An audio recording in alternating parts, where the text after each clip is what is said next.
Queridos, Juízes capítulo 6. Aleluia. Versículos 8 ao 10. Enviou o Senhor um profeta aos filhos de Israel. Glória a Deus.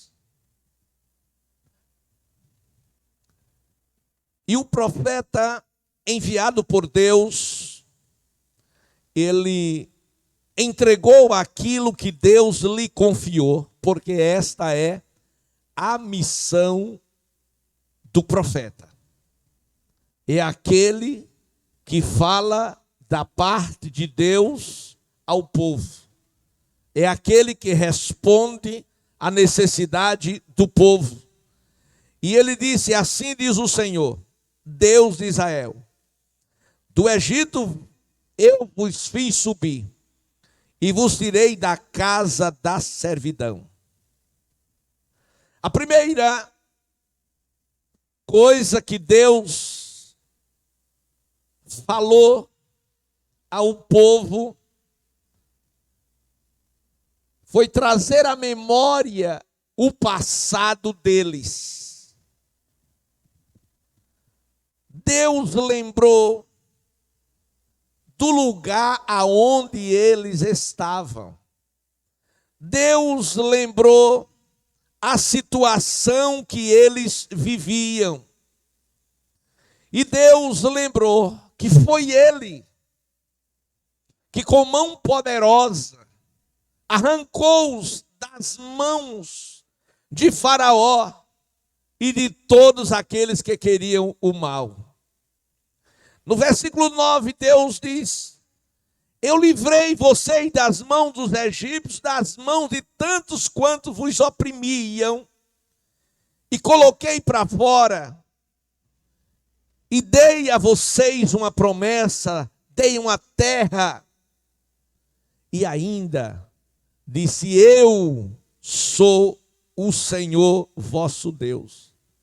Vocês não precisam ter medo dos deuses de nenhuma das nações, nem precisa ter medo dos amorreus, em cuja terra eles habitam. Mas não destes ouvido à minha voz. Deus, através do profeta,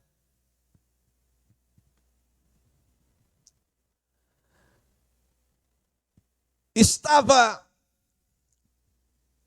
tornando claro ao seu povo que eles estavam vivendo aquela situação como a consequência dos seus erros, das suas atitudes, dos seus pecados. Porque não estava nos planos de Deus que eles sofressem na terra da promessa. Ora, se Deus os tirou do sofrimento, foi para que eles não sofressem mais. Se Deus os tirou da escravidão, foi para que eles não fossem escravos mais. Se Deus os tirou do pecado, foi para que eles não pecassem mais. Se Deus prometeu eles serem cabeça, eles não seriam cauda nunca mais. Porque este era o plano e o projeto de Deus. Mas a Bíblia vai mostrar que a situação era totalmente contrária àquilo que Deus havia dito. Contrário às suas profecias, as suas palavras. E a Bíblia vai dizer que foram 7 anos que eles passaram nas mãos dos midianitas. E durante este período de 7 anos que eles ficaram, os midianitas prevaleciam contra Israel. Ou seja, eles não conseguiam, em momento algum, se libertar ou sair daquele caos, daquela situação, daquele sofrimento. A Bíblia vai dizer, meus amados irmãos, no capítulo 6, que eles semeavam, e quando a colheita, era a hora, o tempo da colheita, os midianitas, os amalequitas e os árabes, que eram os da montanha do Oriente, subiam e destruíam tudo quanto eles haviam plantado. A Bíblia vai dizer que eles não tinham direito à novidade da terra. A Bíblia vai dizer ainda, meus amados irmãos, que nem ovelhas, nem bois, nem jumenta, porque os inimigos destruíam tudo. Eles vinham como gafanhotos, eram multidões que eles nem conseguiam contar. Os camelos, tudo que eles tinham, o inimigo destruía. Observem isso. Tudo que eles construíam, o inimigo destruía. Pense a situação de um povo assim. De sorte que, no capítulo 9, 6, vai dizer que Israel empobreceu muito com a presença dos midianitas. Mas, meus amados e queridos irmãos, foram 7 anos. Podiam ter sido 1 ano, como podia ter sido 20 anos. Mas por quê? Porque no 7º ano, a Bíblia vai dizer que este povo, empobrecido, morando em cavernas, escondido nas montanhas, eles se lembraram que eles tinham, sim, um Deus. A pior coisa que pode suceder a uma pessoa que conhece a Deus é esquecer daquilo que Deus, número 1, fez na sua vida. Número 2, do que Deus representa para ele. Número 3, do que ele representa para Deus. Tal qual nos dias de Gideão, há muitas pessoas que vivem uma vida de derrota.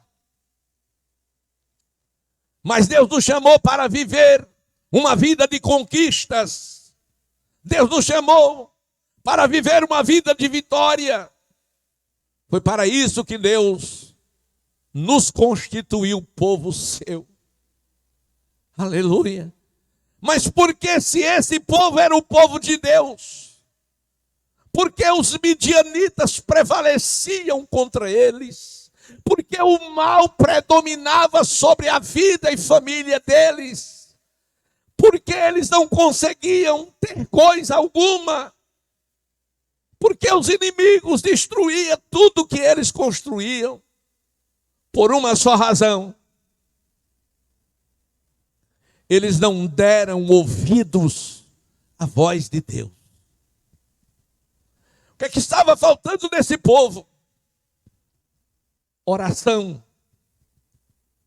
O que é que estava faltando nesse povo? Comunhão com Deus. O que é que estava faltando nesse povo? Conhecimento de Deus. A Bíblia vai dizer que depois de 7 anos, amados irmãos, que a situação deles estavam por demais agravadas. Certamente, na primeira investida dos midianitas, Eles entraram na batalha para vencer. Só que de uma coisa, eles não sabiam que o Senhor os havia deixado. Porque a força e o poder pertence a Deus. Não pense que eu, não pense que você, nem pense que qualquer um de nós somos alguma coisa. Não, Jesus disse: sem mim nada podeis fazer. Agora com Ele podemos todas as coisas. Foi o que Paulo disse: posso todas as coisas naquele que me fortalece. E essa declaração ele fez dentro de uma prisão. Aleluia! Então é no meio da guerra, é no meio do conflito, quando o crente conhece a Deus, que ele canta o hino da vitória, e Deus manda terremoto, e abre as portas, arrebenta cadeados, e o crente sai livre. Escute, obreiros, senhores obreiros, a Bíblia vai dizer que a situação de Israel, capítulo 6, versículo 1, é porque eles fizeram o que parecia mal aos olhos do Senhor. O problema é que eles fizeram o que parecia mal perante os olhos do Senhor. E Deus não tem compromisso com crente desobediente. E Deus não tem compromisso com crente no pecado.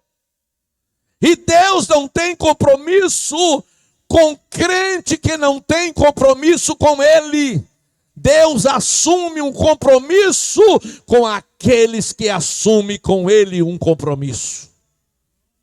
Aleluia! E por eles, meus amados e queridos irmãos, terem feito o que parecia mal aos olhos do Senhor, a Bíblia diz: e o Senhor os deu nas mãos dos midianitas por 7 anos. Os deu. Em outra palavra, em outra tradução diz: o Senhor os entregou. Com Deus não se brinca. De Deus não se zomba. Escute. É tempo de guerra. É tempo de batalha. E é tempo, meus amados e queridos irmãos, de estarmos vigilantes, acordados, porque é a última hora.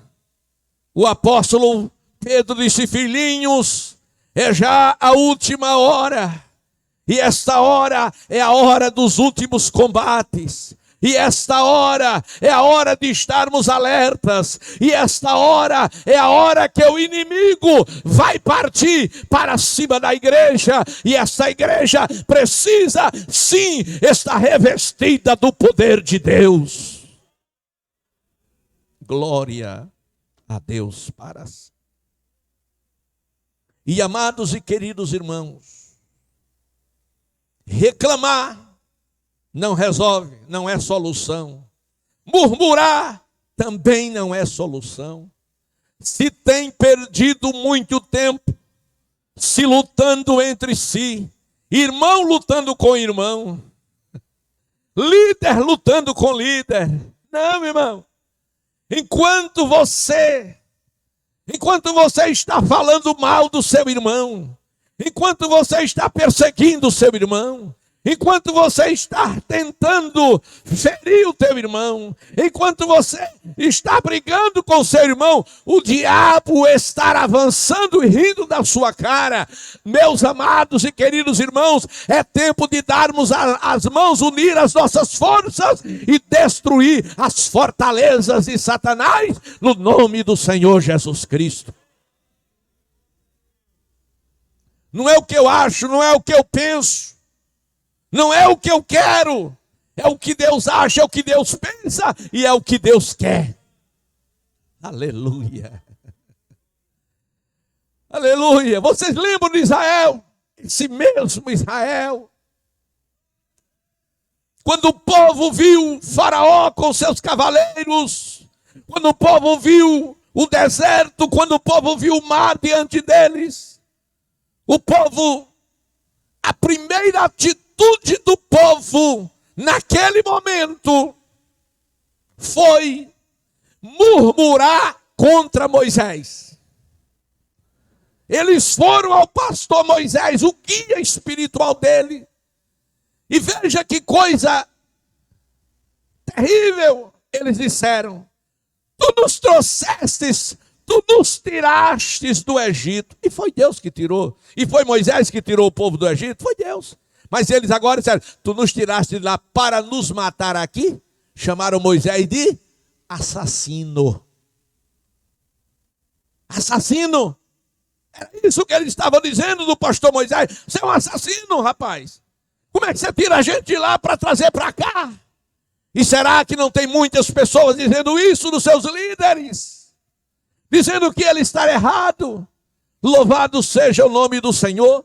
Escute o que é dureza de coração. Escute o perigo de não se dar ouvido à voz de Deus. A Bíblia diz que Moisés, não suportando a carga do povo, ele foi para o monte e passou 40 dias na presença de Deus, orando e jejuando.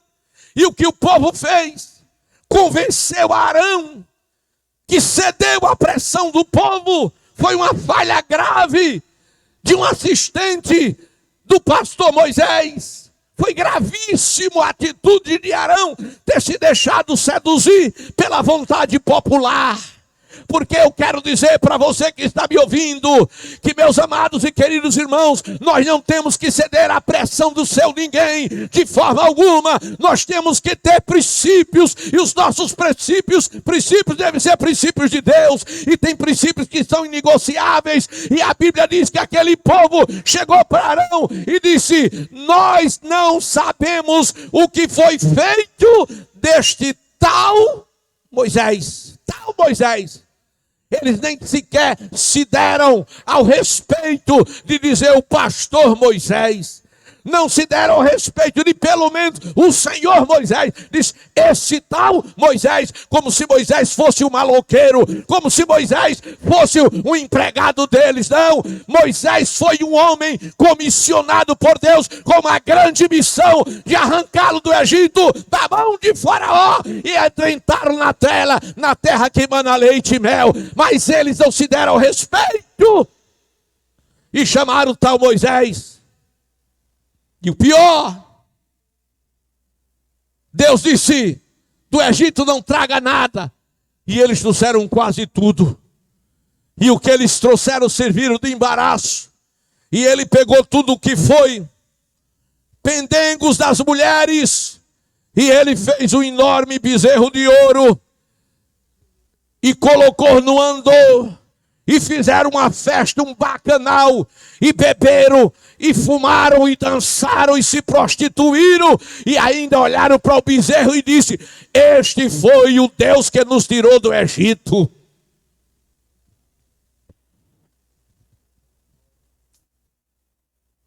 Quem te salvou? Quem perdoou os seus pecados? Quem escreveu o seu nome no livro da vida? Quem te batizou com o Espírito Santo? Quem te chamou para o ministério? Quem foi? Aleluia! Aleluia! Eles não deram ouvidos à voz de Deus. E agora, encurralados, outra vez eles vão para Moisés. E diz: a culpa é sua. Aleluia! Meus amados e queridos irmãos. A pior coisa é a cegueira espiritual. Quando a pessoa não consegue enxergar aquilo que Deus tem dado a ele. A cegueira espiritual faz isso. Eles não conseguiam reconhecer que Moisés foi aquele que Deus constituiu sobre eles. E por que não dizer, a igreja do século 21, ela vive esse momento trágico, que muitas pessoas não reconhecem as autoridades constituídas por Deus sobre elas. Hoje é muito comum se criticar, se falar mal, se subjugar, de fazer juízo temerário contra aqueles que Deus constitui sobre. Aleluia! Glória a Deus. É. Glória a Deus.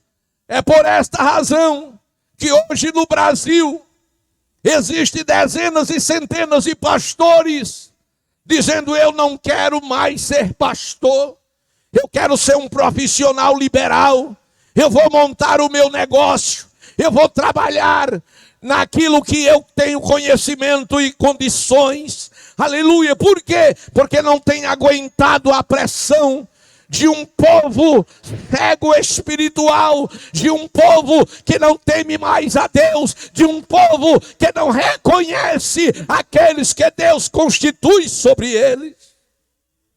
Ah, pastor, mas tem muita coisa errada. Sim, tem muitas coisas erradas, mas um erro não justifica outro. Se alguém pecar, ele paga por seu pecado, aleluia. Mas a bem da verdade, Deus levanta homens e capacita e coloca sobre homens para que estes sejam abençoados e entrem na terra que Deus preparou. É muito perigoso e não se dar ouvido à voz de Deus. A Bíblia diz: obedecei aos vossos pastores, porque velam pelas vossas almas, como aquele que há de dar conta a Deus por cada alma. Oh, aleluia! E a Bíblia vai dizer que agora Israel estava nas mãos dos midianitas. Aleluia! Eles estavam nas mãos dos midianitas. Por quê? Porque não deram ouvidos à voz de Deus. Por quê? Porque estava faltando um homem sobre ele. Veja a importância de um homem sobre. Não tinha um homem sobre ele. E Deus começou a procurar. Porque não é fácil. Principalmente hoje. Não é fácil achar um homem de Deus. Eu estou falando achar um homem de Deus. Um homem com compromisso com o céu. Um homem que não passe a mão sobre o pecado. Um homem íntegro.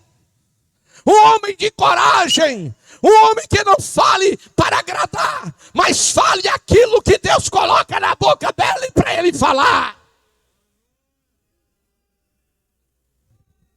No meio dessa geração pervertida,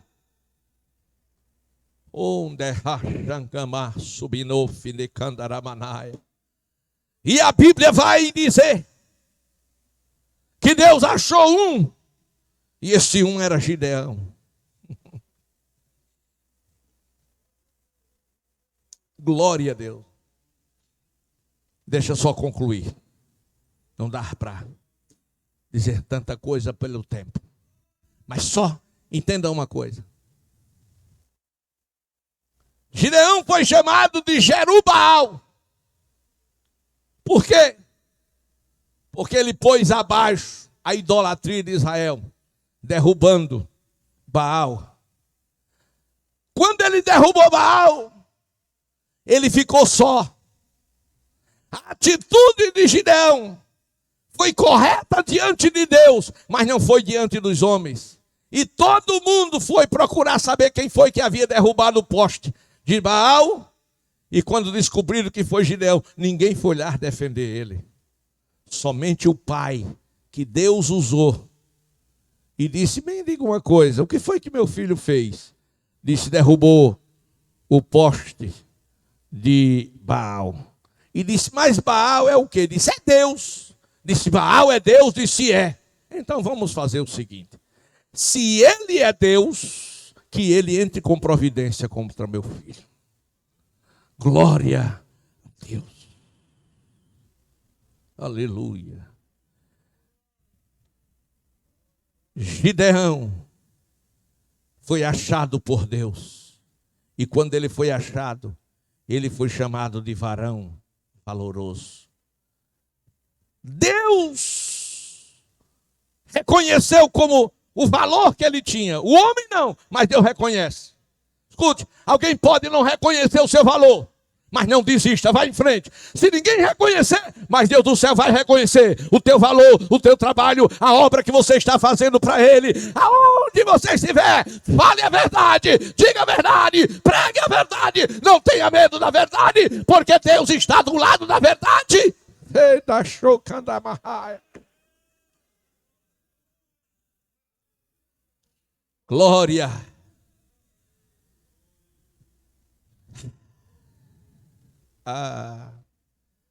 A história mudou quando Israel, no versículo 6,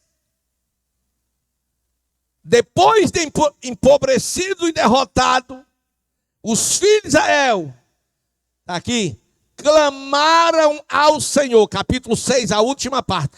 Quando eles clamaram a Deus, eles reconheceram que eram pecadores. Eles reconheceram que a culpa não era de Deus, não adianta procurar culpado. O pecado era deles. E a Bíblia vai dizer que, clamando os filhos de Israel ao Senhor, por causa dos midianitas, versículo 7. Deus ouviu, Deus respondeu, e Deus enviou um profeta. Queridos, Deus vai levantar profetas do nosso meio. Deus, Ele não mudou. Quem crê que Deus não mudou, fique de pé e dê um glória a Jesus. Nós estamos precisando de profetas. Verdadeiros profetas e profetisas de Deus, que diga aquilo que Deus está mandando dizer.